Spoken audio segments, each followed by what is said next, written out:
नमस्कार, आप देख रहे हैं महुआ खबर और मैं हूं आपके साथ सचिन राठौर। आप देख रहे हैं हमारा न्यूज बुलेटिन, जिसमें हम आपको बताएंगे उत्तर प्रदेश और उत्तराखंड की अभी तक की तमाम बड़ी खबरें। तो आइए बढ़ते हैं खबरों की तरफ।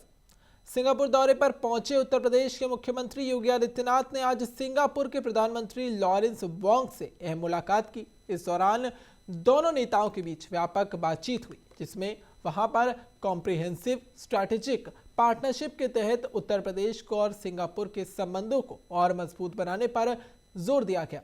बैठक में निवेश, इंफ्रास्ट्रक्चर, विकास, स्किल डेवलपमेंट और डिजिटल इकोनॉमी जैसे क्षेत्रों में सहयोग को नई गति देने पर सहमति बनाई गई। उत्तर प्रदेश में स्मार्ट सिटी, लॉजिस्टिक्स, शहरी परिवहन और औद्योगिक कॉरिडोर परियोजनाओं में सिंगापुर की भागीदारी बढ़ाने पर चर्चा की गई। दोनों पक्षों ने व्यापार और टेक्नोलॉजी साझेदारी को मजबूत करने के लिए ठोस कदम उठाने पर विचार किया। मुख्यमंत्री योगी ने कहा कि उत्तर प्रदेश तेजी से विकसित होता अर्थव्यवस्था है और वैश्विक निवेशकों के लिए आकर्षक गंतव्य बन चुका है। इस अवसर पर प्रधानमंत्री नरेंद्र मोदी के दूरदर्शी नेतृत्व में भारत सिंगापुर संबंधों को नई ऊंचाइयों तक ले जाने के संकल्प को और ज्यादा दोहराया गया। उत्तराखंड के मुख्यमंत्री पुष्कर सिंह धामी ने राज्य में वहां पर काल नेमियों और पहचान छिपाने वाले लोगों पर सख्त चेतावनी दी है। उन्होंने कहा कि कुछ लोग किराए के कमरे लेकर रह रहे हैं और अपनी असली पहचान छिपा रहे हैं। कई लोग अपने नाम बदल कर रह रहे हैं। कुछ लोग नाम मुन्ना या टुन्ना रख रहे हैं, जबकि कुछ लोग अपना पूरा नाम बताने में कतरा रहे हैं। मुख्यमंत्री ने कहा कि व्यवहार समाज और संस्कृति के लिए हानिकारक है और इसे नजरअंदाज नहीं किया जा सकता।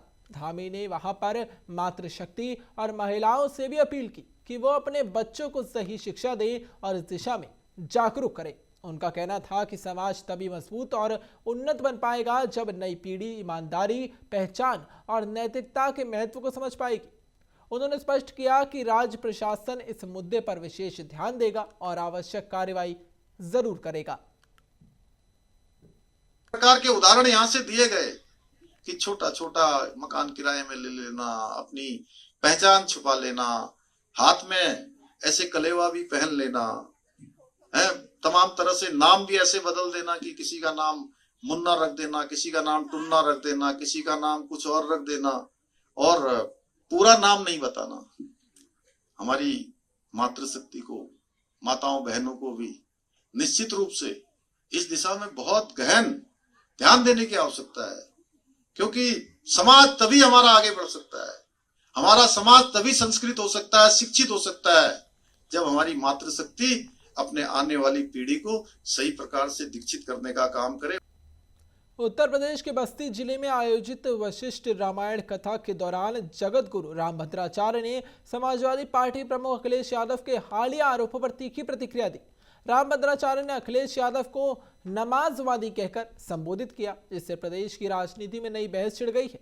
ये बयान उस संदर्भ में आया जब अखिलेश यादव ने प्रेस वार्ता में दावा किया कि अविमुक्तेश्वर नदी से जुड़ी एफआईआर उनके चेले द्वारा कराई गई है। इस पर रामभद्राचार्य ने स्पष्ट किया कि आरोप पूरी तरह से भ्रम और पर आधारित दिखता है और इसके वास्तविकता से कोई संबंध नहीं है। रामकथा जैसे धार्मिक मंच से दिए गए इस राजनीतिक बयान को लेकर स्थानीय स्तर से लेकर अब प्रदेश तक चर्चाएं तेज हो गई है। समर्थकों का कहना है कि संत समाज अपने ऊपर लगे आरोपों का जवाब दे रहा है, जबकि विपक्ष से राजनीति से प्रेरित बयान बता रहा है।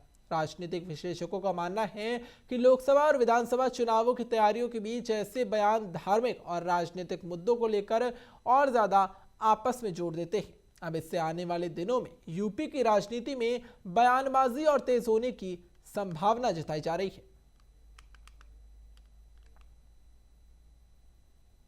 गाजियाबाद के लोनी क्षेत्र में वर्षों से जाम की बड़ी वहन बने। अब वजह इसकी आपको बता दें, वो है बंद फाटक और उस पर बने नए अंडरपास का आज उद्घाटन किया गया। इस अंडरपास का फीता लोनी विधायक नंदकिशोर गुर्जर ने काटा और ये स्थान जेंडर पास के नाम से जाना जाएगा। आपको बता दें कि जो गांव बेटा हाजीपुर के पास स्थित है और पिछले करीब 35 वर्षों से यातायात बाधा का कारण बना हुआ था। उद्घाटन कार्यक्रम में बड़ी संख्या में स्थानीय लोग, पार्टी कार्यकर्ता और प्रशासनिक अधिकारी मौजूद दिखे। विधायक ने कहा कि इस अंडरपास के चालू होने से लोनी और आसपास के इलाके में लगने वाले भीषण जाम से बड़ी राहत मिल पाएगी।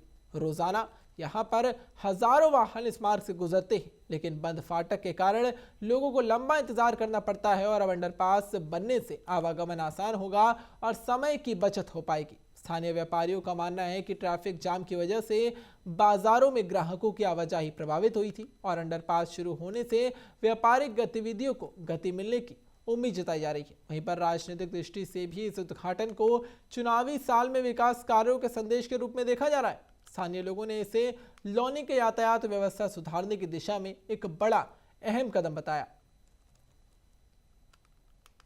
ये कोई साधारण बात नहीं है, ये कल्पना एक होता ना अविश्वसनीय है, वो घटना है। आज लौनी के देवतुल्य भाई और बहनों, हमारे बड़े छोटे जितने भी थे, बुजुर्ग थे, उन सबके आशीर्वाद से इस पे लोग लंबे समय से संघर्ष कर रहे थे। कांवड़िया निकलते थे, वो भी संघर्ष करते थे। रास्ता नहीं था, पिछली बार दीवार तोड़वानी पड़ी और कई मौतें भी हुई। बहुत लोग गए आए। हमने बनते ही इसको संकल्प को लिया कि इसको हम बनाएंगे। आज महादेव का दिन है। महादेव और महामाई जगदम्बा भवानी के आशीर्वाद से मेरी कोई हैसियत नहीं है। लौनी की देवतुल्य जनता ने जो वोट दिया, उसके लिए मैं दिल्ली, लखनऊ सब जगह लड़ा। राजधानी देहरादून की स्वास्थ्य सेवाओं को बेहतर बनाने और मरीजों को उच्च स्तरीय सुविधाएं उपलब्ध कराने के उद्देश्य से जिलाधिकारी सविन बंसल पूरी तरह से एक्शन मोड में नजर आए। आपको बता दें कि इसी कड़ी में वहां पर आज उन्होंने शहर के प्रमुख कोरोनेशन अस्पताल का औचक निरीक्षण किया। निरीक्षण के दौरान डीएम के साथ स्वास्थ्य विभाग के उच्च अधिकारी मौजूद दिखे और जिलाधिकारी ने अस्पताल के हर वार्ड, ओपीडी, इमरजेंसी और अन्य अनुभागों का बारीकी से जायजा लिया। उन्होंने अस्पताल में भर्ती मरीजों और उनके तीमारदारों से सीधे संवाद कर उनकी समस्याओं और शिकायतों को समझा। डीएम ने अधिकारियों को स्पष्ट निर्देश दिए कि इलाज में किसी प्रकार की लापरवाही बर्दाश्त नहीं की जाएगी। उन्होंने अस्पताल परिसर में निर्माणाधीन नए ब्लड बैंक का निरीक्षण किया और कार्यदायी संस्था को गुणवत्ता के साथ कार्य शीघ्र पूरा करने के निर्देश जारी किए गए। डीएम ने स्वच्छता बनाए रखने और फार्मेसी में जीवन रक्षक दवाओं की नियमित उपलब्धता सुनिश्चित करने पर जोर भी दिया। जिलाधिकारी ने कहा कि मरीजों को समय पर और सुरक्षित इलाज मिलना प्राथमिकता होनी चाहिए, जबकि उनका ये कदम अब देहरादून की स्वास्थ्य सेवाओं में सुधार और प्रशासनिक जिम्मेदारी के प्रति गंभीरता को साफ तौर पर दर्शाता है। अधिकारी और कर्मचारियों का नियमित निरीक्षण और मरीजों की समस्याओं के समाधान के लिए सक्रिय रहने के निर्देश दिए गए हैं। संचालित हो जाए। इसी तरह से यहाँ पे हमारे तीमारदार आते हैं, बहुत सारे ओपीडी में आते हैं लोग, तो उनके लिए उचित रिफ्रेशमेंट की, खाने की व्यवस्था नहीं थी। तो जो हमारी महिलाओं द्वारा रन इलाज की टीम है, हमारे स्वयं सेवा संघ द्वारा, वो समुचित वे में हमारे पहाड़ के जो मिलेट्स बेस्ड प्रोडक्ट्स से उनको सुशोभित कर रही है। इसके पश्चात अभी इसमें हमारे हॉस्पिटल में वेयर हाउस की कमी थी। जो हमारा फायर हाइड्रेंट सिस्टम्स है, पंपिंग स्टेशन है, जो मॉर्चरी है, उसमें भी काफ़ी चेंजेस प्रस्तावित किए गए हैं, जिनका काम गतिमान है। तो जैसे जैसे इवॉल्व करती हैं चीज़ें, वैसे उत्तराखंड में एक बार फिर से मौसम का मिजाज बदलने वाला है। मौसम विभाग ने राज्य के 5 पहाड़ी जिले उत्तरकाशी, रुद्रप्रयाग, चमोली, बागेश्वर और पिथौरागढ़ के लिए आगामी दिनों में मौसम में बदलाव की चेतावनी जारी कर दी है। विभाग के अनुसार 23 और 24 फरवरी को पश्चिमी विक्षोभ सक्रिय रहेगा, जिसका असर इन जिलों में साफ तौर पर देखा जा सकता है। इस दौरान वहां पर हल्की बारिश होने की संभावना है, जबकि ऊंचाई वाले इलाकों में बादल छाए रहने से ठंड में बढ़ोतरी हो सकती है। मौसम विभाग ने आगे बताया कि इसी तरह की स्थिति 27 और 28 मार्च को भी बन सकती है और इन तारीखों में इन 5 जिलों में हल्की से मध्यम बारिश हो सकती है। वहीं पर 3400 मीटर से ज्यादा ऊंचाई वाले क्षेत्रों में हल्की बर्फबारी की भी संभावना जताई जा रही है। इससे पर्वतीय क्षेत्रों में तापमान गिर सकता है और जनजीवन प्रभावित हो सकता है, जबकि प्रशासन और स्थानीय लोगों को सतर्क रहने की सलाह दी गई है और खासकर ऊंचाई वाले इलाकों में यात्रा करने वालों को सावधानी बरतने को कहा गया है। मौसम में गृह बदलाव खेती और साथ ही पर्यटन और सड़क यातायात पर भी असर डाल सकता है, जबकि ऐसे में लोगों को मौसम विभाग के ताज़ा अपडेट पर नजर रखने और आवश्यक सावधानियां अपनाने की जरूरत बताई गई है। देखिए, जो सिस्टम है वो थोड़ा सा अभी जो सर्कुलेशन पैटर्न था उसमें तो थोड़ा सा शिफ्टिंग हुई है और थोड़ा सा वीक भी पड़ गया सिस्टम।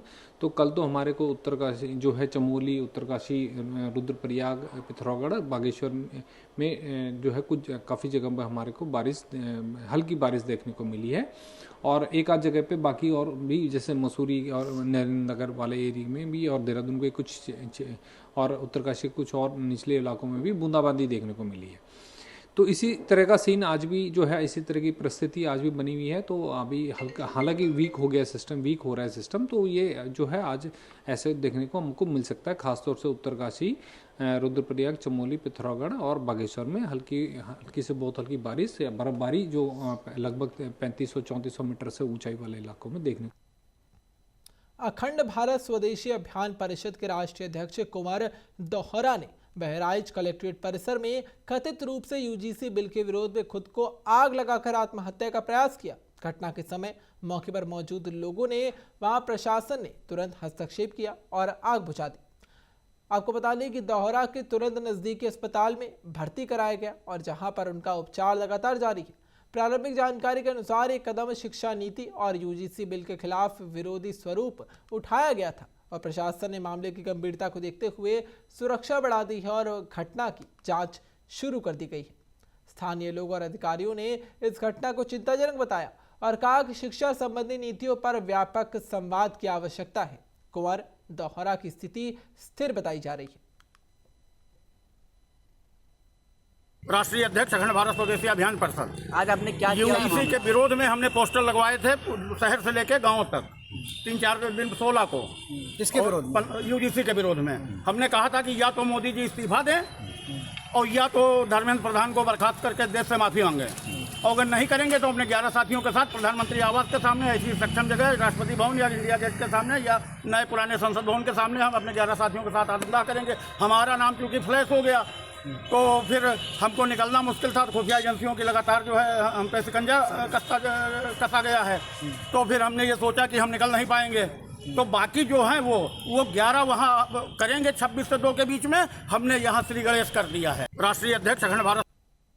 देवरिया में विकास के बड़े दावों के बीच जमीनी हकीकत अलग तस्वीर पेश कर रही है। 2 साल पहले परिवहन राज्य मंत्री दयाशंकर सिंह ने देवरिया बस स्टेशन का भूमि पूजन कर इसे एयरपोर्ट जैसी सुविधाओं से लैस आधुनिक बस अड्डा बनाने का वादा कर दिया था। उस वक्त दावा किया गया था कि यहाँ अत्याधुनिक प्लेटफॉर्म्स, एसी वेंटिंग हॉल और बेहतर यात्री सुविधाएं उपलब्ध कराई जाएंगी। लेकिन 2 साल बाद भी बस स्टेशन अधूरा पड़ा दिखता है। जहाँ पर आधुनिक ढांचा खड़ा होना था, वहां केवल एक टीन शेड नजर आती है। एसी वेंटिंग हॉल की जगह सन्नाटा है और बरसात में जलभराव और अव्यवस्था आम बात हो चुकी है। स्थानीय लोगों का आरोप है कि निर्माण कार्य लंबे समय से ठप दिखता है और जिससे यात्रियों को भारी परेशानी झेलनी पड़ रही है। देवरिया बस स्टेशन से प्रतिदिन करीब 220 बसों का आवागमन होता है और इसके बावजूद भी आपको बताएं कि बुनियादी सुविधाओं का अभाव सवाल खड़े कर रहा है। अब चर्चा इस बात की है कि क्या विकास के वादे सिर्फ शिलान्यास तक समर्पित हैं और सब कुछ इतना सीमित दिखता है। जहां पर एक तरफ लोगों से वादा किया गया था कि वहां पर कैसे बस स्टैंड की जगह एक बड़ा एयरपोर्ट जैसा बस अड्डा बनाया जाएगा, वहां पर आज भी आप तस्वीरों में देख सकते हैं कि धूप दिखती है। जहां पर लोगों से वादा किया गया था कि एसी वेंटिंग लगे होंगे, वहां पर आज धूप दिखती है। लगातार दिक्कतों का लोगों को सामना करना पड़ रहा है और जहां पर ये वादा किया गया था कि यहाँ पर लोगों के ठहरने के लिए, यानी कि लोगों के जहाँ आएंगे तो लोगों के इंतज़ार करने के लिए वहाँ पर जगह बनाई जाएगी, वहाँ पर आज भी टीन शेड के नीचे लोगों को इंतज़ार करना पड़ता है। आप देख सकते हैं कि वहाँ पर ये भी बताया गया कि बारिश के मौसम में वहाँ पर लोगों को और ज़्यादा जल भराव और ऐसी कीचड़ जैसी चीज़ों का सामना करना पड़ता है। और साथ ही लगातार ये देखा गया कि बस अड्डे पे एक तरफ जहाँ पर इतने सारे वादे किए गए थे और अब वहाँ पर उनमें से कोई काम नहीं दिखता। लगातार लोगों से जब वहाँ पूछा गया कि क्या कुछ दिक्कतें उनके सामने आ रही हैं, तो लोगों ने यही कहा कि पहले यहाँ पर वादा किया गया था कि यहाँ पर सारी सुविधाएँ दी जाएंगी, लेकिन अब इतने समय से अभी तक कोई भी काम शुरू नहीं किया गया। एक शेड बना है अभी, यात्री शेड, करीब 35-36 लाख का। और चूंकि ये बस अड्डा पीपी मॉडल में पास हो गया है और टेंडर भी हम लोगों को जहां तक उम्मीद है कि हो गया है, लेकिन अभी काम नहीं चालू हुआ है। अब काम कब तक चालू होगा इसके बारे में हम लोगों को कोई जानकारी नहीं है। 2 साल पहले इसका वो निर्माण के लिए किया गया था जी लेकिन अभी तक क्या अपने वादों को पूरा किया है मंत्री जी? भाई मंत्री जी कह के गए हैं, टेंडर भी हुआ है और सेट भी एक ठो बन गया है। हम लोग भी आस में है कि जल्दी बन जाए। यहाँ के कर्मचारियों के रहने के लिए क्या व्यवस्था है? कर्मचारियों आवास यहाँ कभी नहीं था, आवास तो कभी था ही नहीं, ना आवास है अभी भी।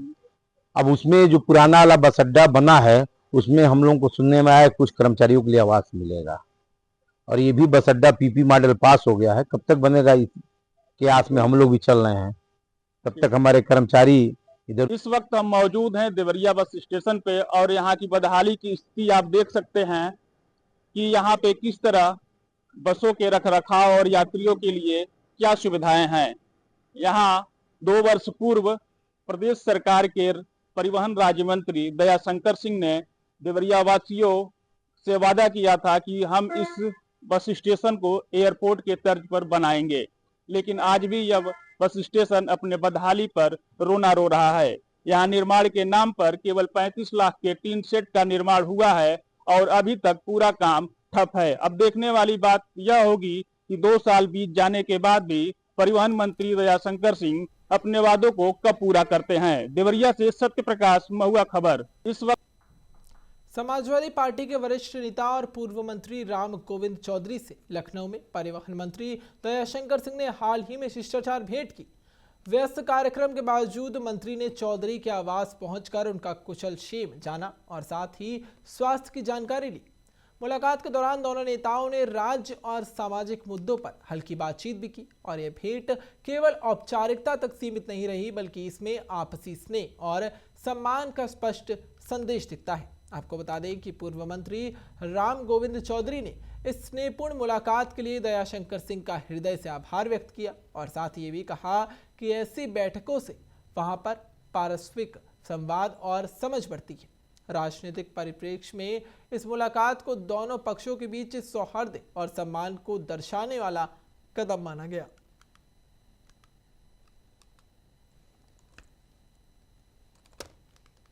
और आपको बता दें कि ये जहां उन्होंने भेंट की तो इसकी तस्वीरें भी सामने आई, आप देख सकते हैं स्क्रीन पर कि कैसे उन दोनों की वहां पर स्नेहपूर्ण तस्वीरें सामने आई। आपको बता दें कि दोनों ने एक दूसरे का कुशल क्षेम जाना और स्वास्थ्य की जानकारी ली। परिवहन मंत्री ने राम गोविंद चौधरी से मुलाकात की, उनके आवास पर पहुंचे और साथ ही उनके स्वास्थ्य की जानकारी ली, उनसे जाना और उनसे स्नेहपूर्ण भेंट की, जिसके बाद ये तस्वीरें भी सामने आई हैं। खबरों का सिलसिला यूं ही जारी रहेगा, लेकिन अभी के लिए इतना ही। देखते रहिए महुआ खबर।